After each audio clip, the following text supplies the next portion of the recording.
परंपरागत राजस्थानी तौर तरीके से स्वागत। रंग बिरंगीला राजस्थान अपनी रंग बिरंगी परंपराओं की भूरी महक के लिए जाना जाता है। कुलाधिपति सम्माननीय श्रीमती मार्गरेट अल्वा जी, राजस्थान विश्वविद्यालय के कुलपति डॉक्टर देवस्वरूप जी, रजिस्ट्रार श्री ओपी गुप्ता जी, विशिष्ट संकाय सदस्यगण, विश्वविद्यालय के कर्मचारीगण, मेरे बहुत प्यारे छात्रों छात्राओं, देवियों और सज्जनों, मैं राजस्थान विश्वविद्यालय के स्थापना दिवस समारोह में आपके बीच आकर गौरवान्वित महसूस कर रही हूँ। मुझे इस विषय की खुशी है कि राजस्थान की महामहिम राज्यपाल और विश्वविद्यालय की कुलाधिपति श्रीमती मार्गरेट अल्वा जी इस अवसर पर यहाँ उपस्थित हैं। मैं उन्हें पिछले 3 दशकों से जानती हूँ। अपनी गरिमामय व्यक्तित्व और अनुभव के कारण वे जो भी दायित्व संभालती हैं उसमें 4 चांद लगा देती हैं। ऐसा ही उन्होंने इस विश्वविद्यालय के साथ किया है। निस्संदेह उनके मार्गदर्शन में यह विश्वविद्यालय विशेष प्रतिष्ठा अर्जित कर रहा है। मैं इस अवसर पर मुझे निमंत्रित करने के लिए उनकी आभारी हूँ। मैं डॉक्टर देवस्वरूप व उनके सहयोगियों को इस भव्य आयोजन के लिए बधाई देती हूँ। यहाँ पर उपस्थित सभी लोगों को मेरा अभिनंदन है। मैं कामना करती हूँ कि नव वर्ष आपके लिए सुख और समृद्धि लेकर आए। राजस्थान से मेरा प्रगाढ़ संबंध है क्योंकि बचपन की यादें यहाँ से जुड़ी हैं।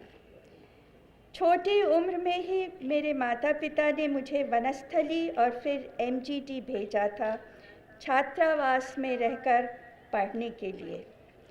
स्वाभाविक है यहाँ की संस्कृति और सोच का मुझ पर गहरा असर पड़ा है। यहाँ के लोगों से मैंने बहुत कुछ सीखा है जो आज भी कठिन समय में मेरे काम आता है। कैसे जटिल परिस्थितियों में भी साहस के साथ मुस्कुराते हुए जिया जाता है, ये मैंने यहीं के लोगों से सीखा है।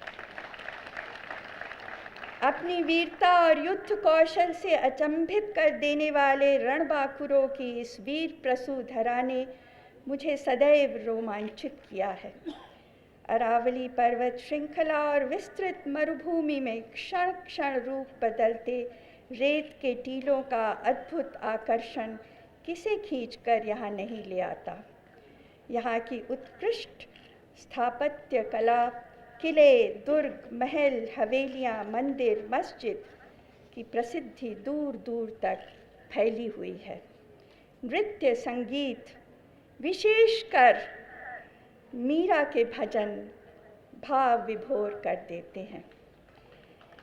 जीवन को कला और शिल्प के विविध रंगों से भर देना यहाँ के निवासी बखूबी जानते हैं और बखूबी जानते हैं अतिथि सत्कार।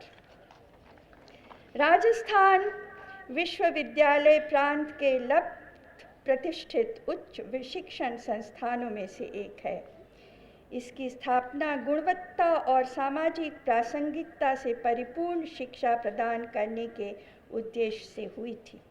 मुझे बताया गया है कि इस विश्वविद्यालय के पास व्यापक और समृद्ध शैक्षिक ढांचा है। मैं शिक्षा और ज्ञान का प्रचार प्रसार करने तथा छात्रों में जिम्मेदारी की भावना पैदा करने के लिए विश्वविद्यालय के प्रशासन और संकाय सदस्यों की भूरी भूरी प्रशंसा करती हूँ। मुझे बहुत गर्व है कि इस विश्वविद्यालय के छात्रों ने राष्ट्रीय तथा अंतर्राष्ट्रीय स्तरों पर कई पुरस्कार प्राप्त किए हैं। विभिन्न क्षेत्रों में उन्होंने अपनी विद्वता के कारण पहचान बनाई है। इस बात का उचित संज्ञान लेते हुए कि शिक्षा व्यक्तियों और समूचे समाज की उन्नति के लिए एक अनूठा निवेश है, इसे 1976 में 42वें संविधान संशोधन अधिनियम के द्वारा हमारे संविधान में समवर्ती सूची में रखा गया था। परिणाम स्वरूप पिछले कुछ वर्षों से इस क्षेत्र में अधिक और लक्षित निवेश किए गए और हम पहले की तुलना में उच्च साक्षरता दर हासिल करने में सफल हो सके। तथापि यदि हम एक वैश्विक शक्ति के रूप में उभरना चाहते हैं तो हमें हर बच्चे को अच्छी से अच्छी शिक्षा देनी होगी। इस दृष्टि से संसद ने 86वां संविधान संशोधन तथा निःशुल्क और अनिवार्य बाल शिक्षा का अधिकार अधिनियम 2009 पारित किया। इससे हमारी नई पीढ़ी को प्रारंभिक शिक्षा ग्रहण करने का अवसर मिला है, किंतु ये अपने आप में पर्याप्त नहीं है। यह चिंताजनक है कि वर्षों से देश में 2 प्रकार की शिक्षा दी जा रही है। गांव में, कस्बों में, बड़े शहरों की गरीब बस्तियों में कम आय वाले परिवार के बच्चों, युवाओं को बेहद लापरवाह और गैर जिम्मेदार तरीके से शिक्षा दी जा रही है। सरकारी स्कूल, कॉलेजों की स्थिति शोचनीय है। दूसरी तरफ संपन्न परिवार के बच्चों के लिए उत्कृष्ट कोटि के शिक्षण संस्थान निजी क्षेत्र में खुले हैं, जहां ऊंची फीस ली जाती है। रेल की पटरी की तरह 2 प्रकार की शिक्षा समानांतर चल रही है। इन्हें एक करना हमारे सामने सबसे बड़ी चुनौती है। मुझे 7वीं कक्षा तक दिल्ली के गोल मार्केट क्षेत्र में एक म्यूनिसिपैलिटी के स्कूल में पढ़ाया गया। मेरे साथ एक ही बेंच पर बैठकर हमारे ड्राइवर की लड़की भी पढ़ती थी। केंद्र के एक वरिष्ठ कैबिनेट मंत्री की पुत्री म्यूनिसिपैलिटी के स्कूल में पढ़े, ऐसा शायद ही होता हो, किंतु यदि ऐसा होने लगे तो संभव है कि हम समान शिक्षा का स्वप्न पूरा कर लें। हमारी जनसंख्या में लगभग 50% महिलाएं हैं, परंतु आज के आधुनिक युग में भी लगभग 35% महिलाएं शिक्षा से वंचित हैं।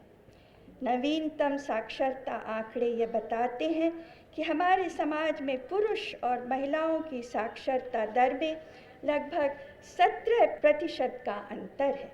अतः प्राथमिक, माध्यमिक अथवा उच्च सभी स्तरों पर महिलाओं की शिक्षा पर ध्यान केंद्रित करना होगा। हमारी शैक्षणिक संस्थाओं का ये दायित्व है कि वे बालिकाओं को उच्च शिक्षा प्रदान करें। माता पिता की भूमिका इसमें अहम है। 2012 के दिसंबर में जब मैं उस लोमहर्षक जघन्य कांड के पश्चात निर्भया के माता पिता से मिली तो मेरा मन उनके प्रति सम्मान से भर गया। वे अपना खेत बेचकर अपनी बेटी निर्भया को पढ़ा रहे थे। तब तक मैंने यही सुना था कि खेत बेटे की पढ़ाई के लिए बेचा जाता है या बेटी के दहेज के लिए। यदि हम उन्हीं की तरह बेटियों को पढ़ाने की, आगे बढ़ाने की ठान लें तो क्रांति हो जाएगी। पिछले कुछ वर्षों से भारत में उच्च शिक्षा पर विशेष ध्यान दिया गया है। फिर भी हमारे युवाओं की बढ़ती हुई आबादी, उन्नत होता मध्यम वर्ग और उनकी महत्वाकांक्षाओं के अनुरूप उच्च शिक्षा की मांग उसकी आपूर्ति से अधिक है। जहां हमारी अर्थव्यवस्था में प्रभावशाली प्रगति हुई है, वहीं हमारी शिक्षा प्रणाली लाखों युवाओं की अपेक्षाओं पर खरी नहीं उतर पाई है।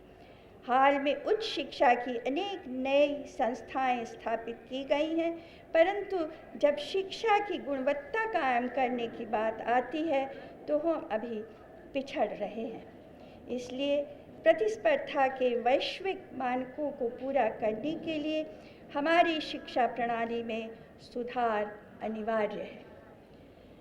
ज्ञानार्जन एक अनवरत प्रक्रिया है जो कि कक्षा की चारदीवारी तक ही सीमित नहीं है। शिक्षा का लक्ष्य मात्र छात्रों को अर्थोपार्जन करने योग्य बनाना ही नहीं है, बल्कि उन्हें इतना निर्भीक और जागरूक बनाना भी है कि वे स्थापित सामाजिक बुराइयों पर प्रश्न उठा सकें, उनके निराकरण के उपाय तलाश करें। 21वीं सदी के भारतीय समाज में 3 भयंकर बुराइयां मुझे नज़र आती हैं। मैंने और मेरे जैसे बहुतों ने आशा की थी कि इन बुराइयों को समाप्त कर दिया जाएगा शिक्षा के द्वारा। दुर्भाग्यवश ऐसा हुआ नहीं, किंतु आशा की क्षीण किरण के सहारे में आज भी जब शिक्षित युवाओं से मिलती हूँ तो कहती हूँ, आगे आओ, डरो मत, एक नया समाज बनाओ।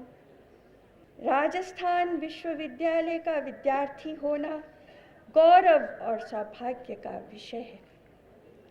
यहाँ अध्ययन, अध्यापन, शोध कार्य और विद्वता पर ही ध्यान नहीं दिया जाता, बल्कि मानवता के शाश्वत मूल्यों पर भी उतना ही ध्यान दिया जाता है।